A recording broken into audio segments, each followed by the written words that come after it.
তিন ধরনের নারীদেরকে ভুলেও বিয়ে করা যাবে না। এই তিন ধরনের মেয়েদেরকে যদি তোমরা বিয়ে করো তাহলে তোমাদের জীবন শেষ। আমরা এগুলি বাছাই করে বিয়ে করব, তার কারণ হলো আপনার জীবনে যদি খারাপ একজন মেয়ে চলে আসে তাহলে আপনার জীবন নরক হয়ে যাবে, আপনার জীবনটা জাহান্নাম হয়ে যাবে। মুহাম্মদুর রাসূলুল্লাহ সাল্লাল্লাহু আলাইহি সাল্লাম বলছেন, পৃথিবীর মধ্যে ওই ব্যক্তি সবচাইতে বেশি শান্তিতে আছে যার বউটা ভালো। বউ যদি ভালো না হয়, স্ত্রী যদি ভালো না হয়, তাহলে জীবন শেষ। এই দুনিয়া তার কাছে জাহান্নাম মনে হয়, ঠিক কিনা? এই জন্য বিয়ে করার আগেই আপনাকে দেখতে হবে যে আপনি কাকে বিয়ে করছেন, সেটা আপনাকে জাস্টিফাই করতে হবে, আইডেন্টিফাই করতে হবে। সেটা আমরা জানবো।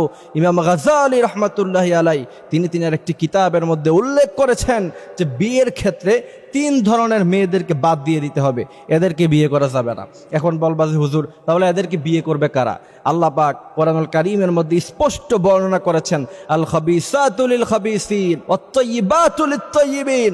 একজন খারাপ ছেলের জন্য খারাপ মেয়ে, একজন খারাপ মেয়ের জন্য একজন খারাপ ছেলে। এই জন্য জীবনে যদি মানসিক শান্তি চাও, তিন ধরনের মেয়েদেরকে অবশ্যই বাদ দিয়ে তারপরে বিয়ের ক্ষেত্রে তোমাকে আগাতে হবে। ইমাম গাজ্জালী রাহমাতুল্লাহি আলাইহি বলছেন, প্রথম নাম্বার হলো আহেরা, অর্থাৎ যে মেয়ে প্রচন্ড পরিমাণে সাজসজ্জা পছন্দ করে। আজকাল মেয়েদের ট্রেন্ডিং এটা। সকালবেলা স্কুলে যেতে হলেও মেয়েরা সাজসজ্জা করে। ছেলেদেরকে আকর্ষণ করার জন্য যে সমস্ত মেয়েরা সাজসজ্জা করে স্কুলে প্রবেশ করে, বুঝতে হবে এদের চরিত্র খারাপ, ঠিক কিনা? এই জন্য প্রিয় ভাইয়েরা আমার, খেয়াল রাখতে হবে, মেয়েদেরকে ইসলাম বোঝাতে হবে। আপনার ছোট্ট মেয়ে ক্লাস 7-এ পড়ে, সে প্রচন্ড পরিমাণে সাজসজ্জা করে স্কুলে যায়, আপনি তাকে কিছু বলেন না, বুঝতে হবে আপনি আপনার হক আদায় করেন নাই। বাবা মা হিসাবে কিয়ামতের ময়দানে আল্লাহ পাকের কাছে আপনাকে জবাবদিহিতা করতে হবে। এই জন্য প্রিয় ভাইয়েরা আমার, নিজের মেয়ের ক্ষেত্রে খেয়াল রাখবেন, সে স্কুলে যায় এত সাজসজ্জা কেন, সে কলেজে যায় এত সাজসজ্জা কেন, তাকে বোরকা পরিয়ে তারপর তাকে কলেজে পাঠান,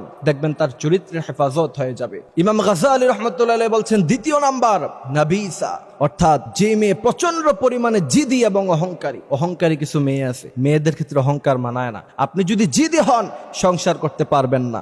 আজকাল সংসারগুলি ভেঙে যাচ্ছে একমাত্র জিদের কারণে। স্বামী জিদ করে বসে থাকে যে স্ত্রীর সাথে আমি কথা বললে তো আমার ইজ্জত কমে যাবে, আমার সম্মান কমে যাবে। আর স্ত্রীও বসে থাকে, না আমি আমার স্বামীর সাথে আগে কথা বলবো না, সে আমাকে সরি বলতে হবে। এমন অহংকার মেয়েদের মধ্যে আছে না নাই? স্বভাবজাত প্রক্রিয়া, মেয়েরা একটু নরম মেজাজের হয়, ছেলেদের একটু মেজাজ গরম থাকে। সেক্ষেত্রে যদি কোনো মেয়ে প্রচন্ড পরিমাণে অহংকার এবং জিদি হয়, তাহলে একজন ছেলের সাথে সে সংসার করতে পারবে না, তার সংসারটা ভেঙে যাবে। ইমাম গাজ্জালী রাহমাতুল্লাহি আলাইহি বড় দার্শনিক ছিলেন, ফিলোসোফার ছিলেন। এই জন্য তিনি বিষয়গুলি বর্ণনা করে গিয়েছেন যাতে করে মানুষের উপকার হয়ে যায়। যেই মেয়ের অহংকার আছে ওই মেয়েকে বিয়ে করা যাবে না। এটা কি করে বুঝবেন যে কোন মেয়ের অহংকার আছে? বিয়ের আগে তাকে যখন দেখতে যাবেন তখনই বোঝা যাবে সে কতটুকু নমনীয়।